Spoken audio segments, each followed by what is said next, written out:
আপনি এখানে একা একা বসে আছেন, আজকে শরীরটা কেমন লাগছে আপনার? এই মোটামুটি লাগছে মা, শরীরটা কেমন যেন ভার ভার লাগছে। তুই আমাকে একটু গরম জল দে বরং। মা, আমি একটু বাজারে যাচ্ছি, তোমার কিছু দরকার লাগলে মিষ্টিকে বলো, ও তো বাড়িতেই থাকছে। হ্যাঁ ঠিক আছে, তুই যা, বাজার থেকে ঘুরে আয়, আমার কিছু দরকার লাগলে আমি মিষ্টিকেই বলবো। আচ্ছা ঠিক আছে, আমি তাহলে বাজারে গেলাম।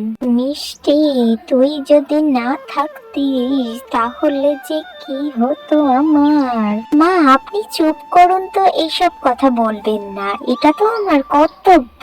এই কর্তব্যই বা কতজন পালন করে বলতো তুই? মা, আপনাকে এত কথা বলতে হবে না, আপনি চুপ করে বসুন তো, আমি যাই আপনার জন্য একটু জল গরম করে নিয়ে আসি।